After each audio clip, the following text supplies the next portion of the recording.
অনেকে অনেক কথা বলবে, তাতে আমার কিচ্ছু যায় না, কিচ্ছু আসে না। আমার কবরে আমারই যেতে হবে, আমার কবরে অন্য কেউ যাবে না। যায় না তো, যাবে না তো।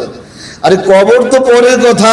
ছোটবেলা দেখছি গোরস্থানে অনেক লোক যায়, আত্মীয় স্বজন যায়, কিন্তু এখন গোরস্থান পর্যন্ত যায় না। গোরস্থান তো পরের কথা, জানা যায় তো আসে না। কি ভাই কথাগুলো বাস্তব না অবাস্তব? মোবাইলের যুগ, গাড়ির যুগ, সব কিছু আছে, এরপরে জানাজা আসে না। কাছের লোক ইন্তেকাল করলো, জানাজা হচ্ছে, আসে না। কবর পর্যন্ত তো পরে। কবর তো দ্বিতীয় ধাপ, প্রথম ধাপ হলো কোথায় আসা? জানাজায়। নবীজি বলেন, আল্লাহর যে বান্দা, আমার যে উম্মত, কোন মৃত্যু ব্যক্তির জানাজার নামাজে শরীক হলো, জানাজার নামাজের শরীক হওয়ার পর আবার কবরস্থান পর্যন্ত গেল, মাটি দেওয়ার কাজে শামিল হলো, আল্লাহ তাআলা তাকে 2 কিরাত পরিমাণ সওয়াব দান করবে।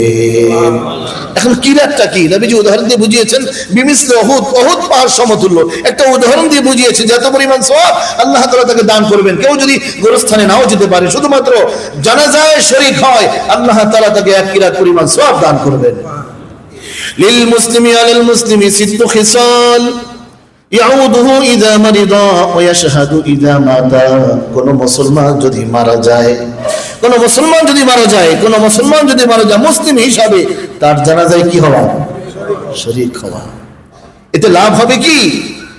ওই লোকটা তো গুনাহগার, সবাই তো গুনাহগার, কিন্তু জানাজায় শরীক হয়ে তার জন্য দোয়া করতেছি, আল্লাহুম্মা গফির লি হাইয়িনা وميتنا وشاهدنا وغائبنا وصغيرنا وكبيرنا وذكرنا وأنثانا.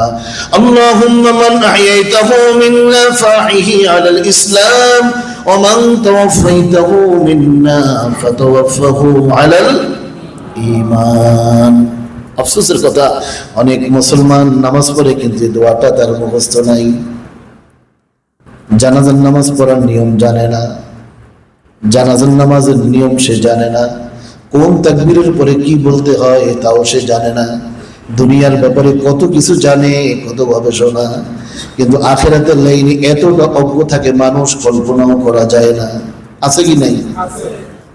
দোয়া কি? আল্লাহুম্মা গফির লি হাইয়িনা ওয়া মাইয়িতিনা। জানাজার নামাজের শরীক হওয়ার মূল টার্গেটই হলো তার জন্য দোয়া করা। আল্লাহ, যেই মরহুমের জানাজার নামাজ এখন হচ্ছে, যার লাশটা সামনে আছে, আল্লাহ আমি তার জানাজায় শরীক হয়ে তোমার কাছে ফরিয়াদ করি, আল্লাহ তুমি তাকে মাফ করে দাও। এর দ্বারা 1 নম্বরে লাভ হলো নিজের আমল নামায় সওয়াব জমা হয়। 2 নম্বরে লাভ হলো আমি যেদিন দুনিয়া ছেড়ে চলে যাব, আমি যদি অন্যের জানাজায় শরীক হই, তাহলে অন্য মানুষের অন্তরে আমার প্রতি মহব্বত পয়দা হবে। আমি যেদিন চলে যাব, ওই দিন অনেক মানুষ আমার জানাজায় হাজির হয়ে যাবে। আমি তো অন্যের জানাজায় হাজির হয়েছি, অন্য মানুষ আমার জন্য দোয়া করবে। দোয়াটা কি? আল্লাহুম্মা গফির লি হাইয়িনা, আল্লাহ আপনি ক্ষমা করে দেন হাইয়িনা, আমাদের মধ্যে যারা জীবিত আছে সবাইকে ক্ষমা করে দেন। সুবহানাল্লাহ বলবেন একটু? ওয়া মাইয়িতিনা, যত মুর্দা আছে সবাইকে ক্ষমা করে দেন।